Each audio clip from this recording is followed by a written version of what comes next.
So this is the match review reaction for Arsenal versus Man City. Arsenal 1, Man City 4.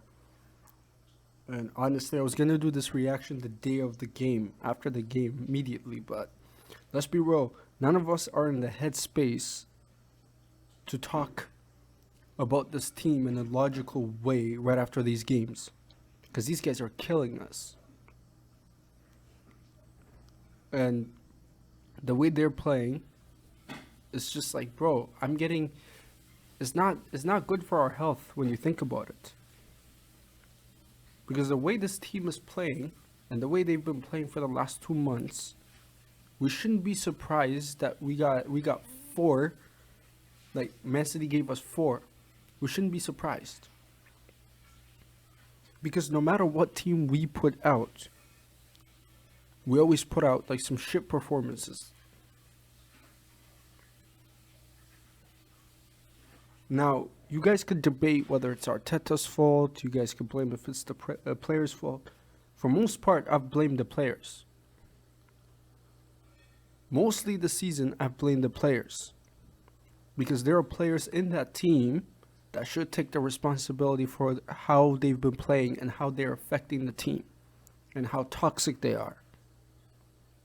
The likes of Willian, the David Luiz of this world, Granit Xhaka. Just look at these players.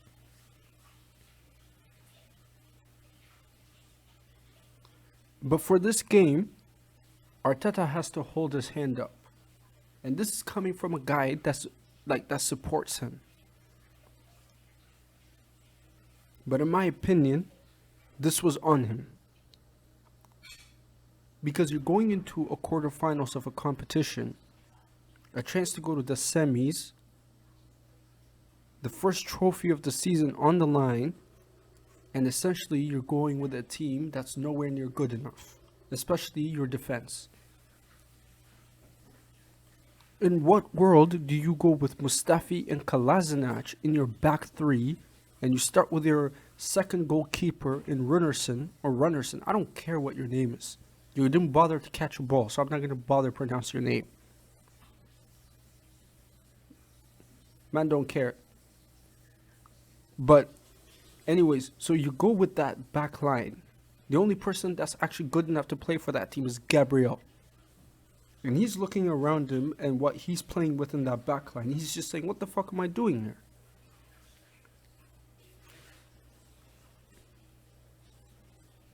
And then, to top it all off, we have other scrub players in our team like your El Nenis.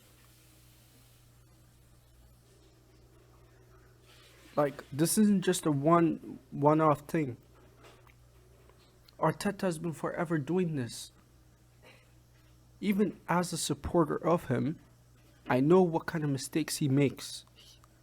He picks his favorite players or players that are going to get him sacked.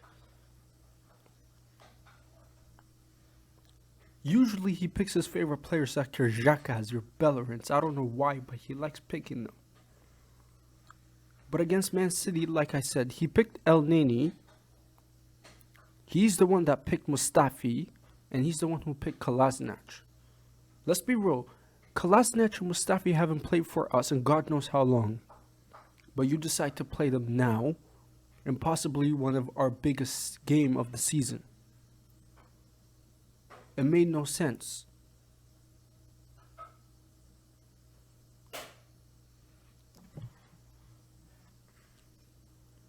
When was the last time anyone has seen Kolasinac playing for us?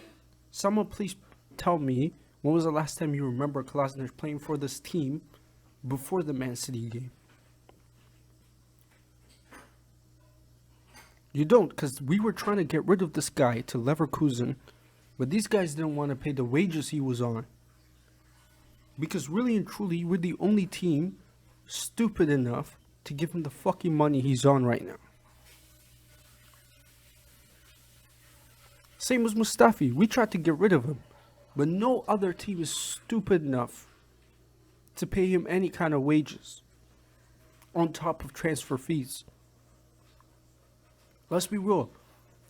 That's why we weren't able to sell him.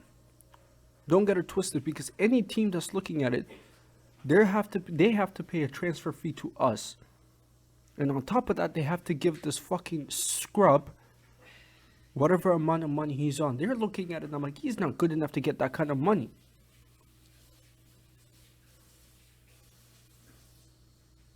So it makes sense why we didn't sell him.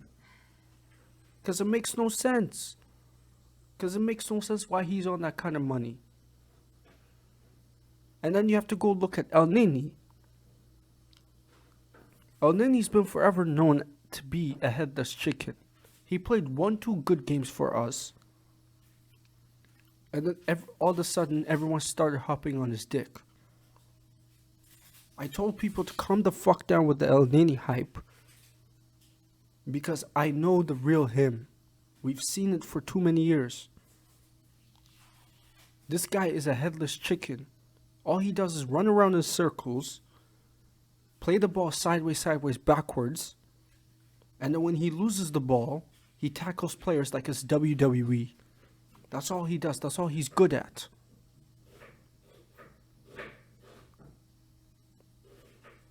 So essentially, you're playing with this team, and you're coming up against one of the best teams in the league. Don't look at what's happening to City this season and their form.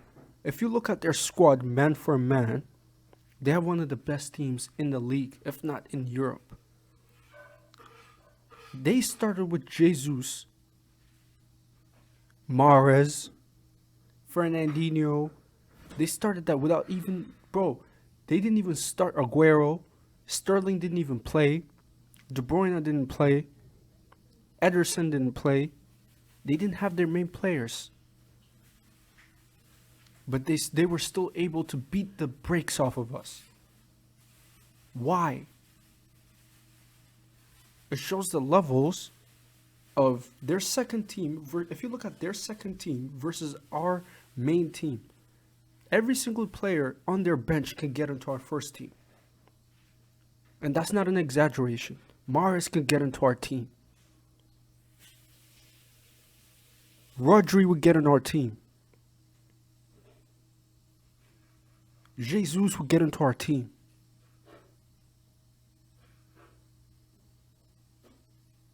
I'm not saying Jesus is not better than Aubameyang. I'm saying if you play Oba on the left-hand side, you could play Jesus up front for Arsenal. That's the example I'm giving you. Laporte can get into our team any day of the week. He's one of the best defenders in the league. Don't look at his injury this season. One of the best defenders in the league. And that's essentially their weakened side. That's supposedly their weakened side. But they still beat the living break off of us.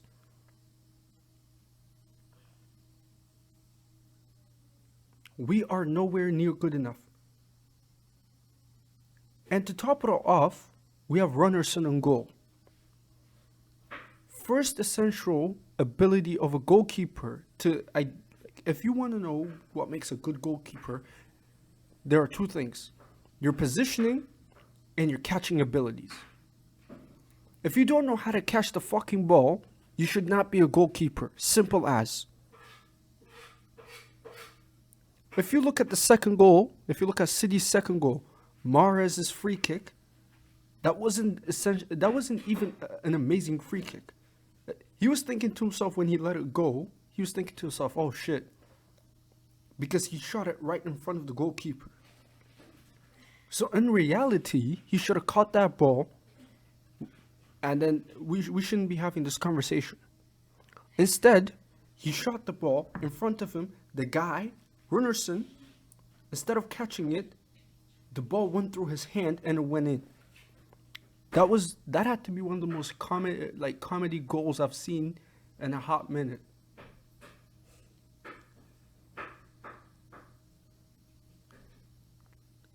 And you're looking at that, you're thinking to yourself, why the hell did we sell Martinez?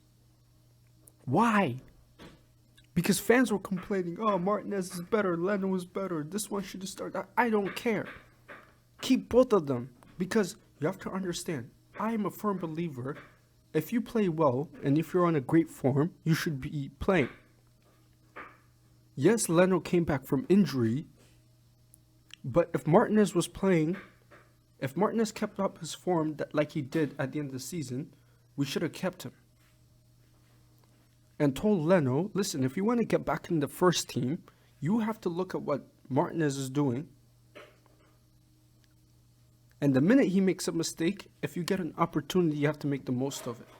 You have to make him work hard for the team. But that's not what Arteta did. Arteta essentially told Martinez, Leno's my favorite, you can fuck off. And that message is not an encouraging message, because essentially what you're telling the entire locker room is, no matter how well you're playing, I have my favorites.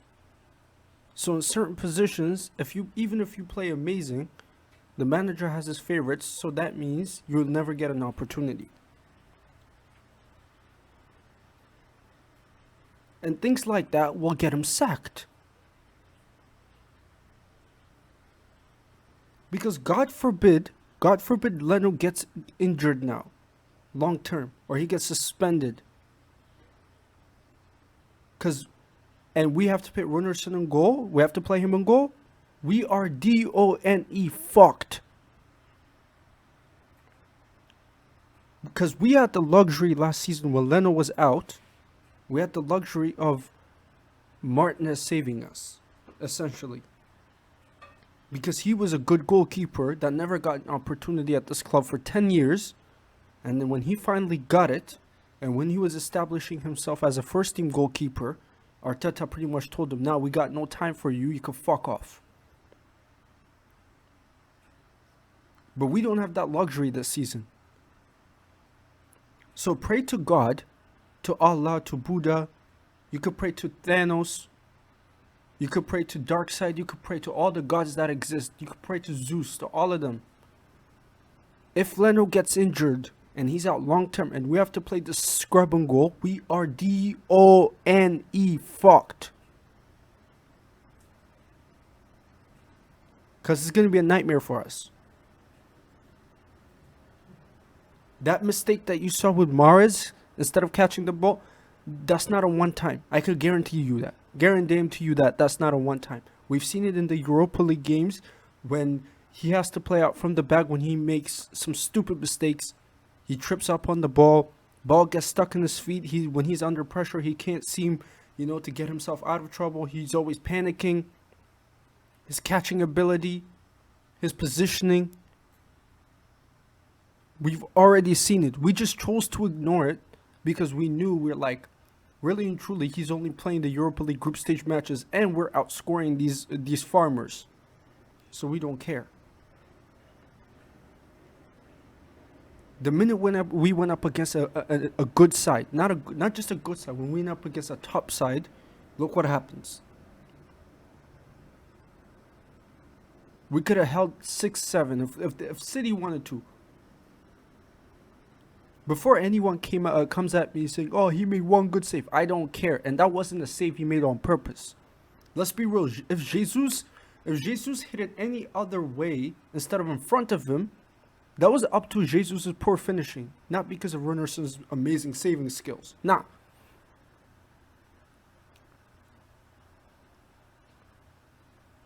Moving on from Runerson, you have to look at this team and question yourself, what the hell are we going to accomplish this season?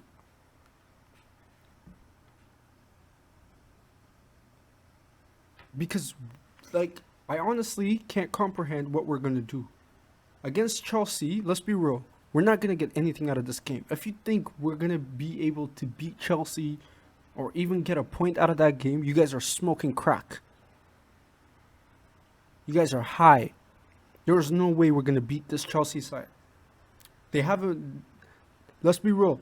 Yeah, they spend a lot of money and everything, but their players they have, the squad they have, is on another level comparing to us.